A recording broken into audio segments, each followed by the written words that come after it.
In a significant shift, new YouGov modelling suggests a swing back to the Labor Party in Australia, with a potential majority government now within reach. Currently, Labor leads in 10 seats where it previously trailed, boasting 50.2% of the national two-party preferred vote against the coalition's 49.8%. The latest estimates indicate Labor could secure between 69 and 80 seats if elections were held today, moving them closer to the crucial majority of 76.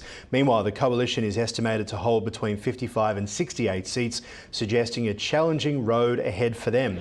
For more, we are joined by Professor Tim Harcourt from UTS, host of the Airport Economist channel here on Ticker. Great to see you. Yeah, good morning, Aaron. Good to be with you. Now, obviously, we've been watching pretty closely the budget reaction, and straight after the budget, there was mixed feeling about how the government was handling the cost of living crisis that Australia and many Western governments around the world have had post-COVID. Talk to us about this poll, what it means for Labor, renewed hope. Well, it certainly does. I think there's a bit of a, it's almost that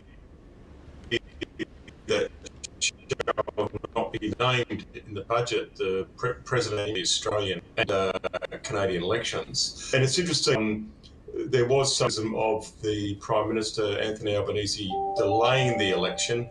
And in a way, it was a budget we didn't have to have. But he delayed it because of the sensible reasons of Cyclone Alfred. And it actually has allowed the Labor government to get a bit more breathing space and, get their nose back in front in terms of the polls. Now, they won 52%, just over 52% two-party preferred. If Newspoll looked at it at the last election, 50.2% is pretty tight.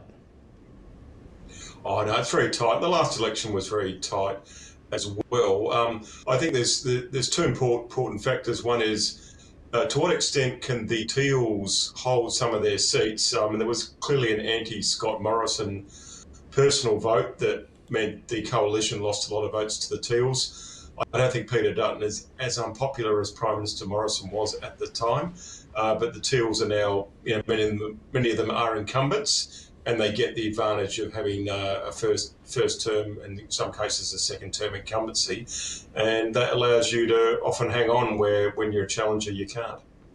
What do you think this election will be about?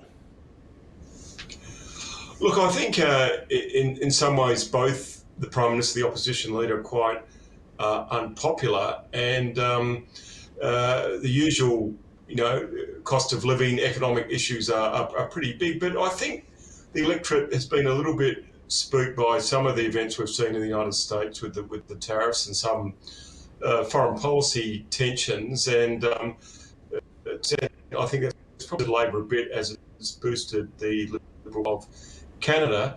But, you've got to say that, 3 months ago, the Labor government of Albanese was looking like losing.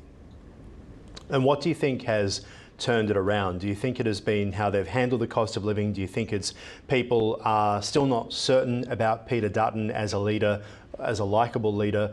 Do you think it's a Trump effect? As you mentioned, Mark Carney has been able to turn things around for a party, the Liberal Party, that wasn't in front. Now it's neck and neck with the Conservatives in Canada, many saying it's because of Trump. We've also seen steel tariffs and aluminium tariffs not having a huge impact on the Australian economy, but is it rally around the leader time? Do you think Trump's had an impact in Australia? Yeah, much more so, I think, in Canada, where Carney just basically has to campaign against Trump. And in some ways, the fact he's not his best, his best trump card, so to speak. I think it's a little bit different in Australia. The tariffs haven't bitten yet. Uncertainty about them. I think for Peter Dutton, I think even Liberal Party insiders have told me that it's a lot of seats to win. So even 3 months ago, they thought they were a chance perhaps to get a minority government, but they still said, in their most hard-headed analytical approach to the electoral map, they still thought it was way too many seats to make up in any case. So when we look at the Teals, as you say, and the Greens, polls have the Greens facing a wipeout, the Teals really struggling against the Liberals. Do you see that to be the case?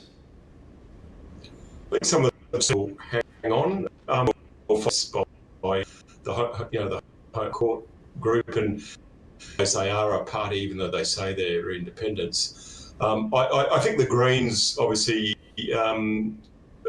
really got into camp with anti-Semitism on the Middle East issue, and they've found themselves doing very, very badly in recent local elections and in Victoria in the state election. They've just, they're just forgotten their purpose, which is worrying about the environment, and they've gone very hard line on a lot of foreign policy issues where a lot of people don't like the stance they've taken.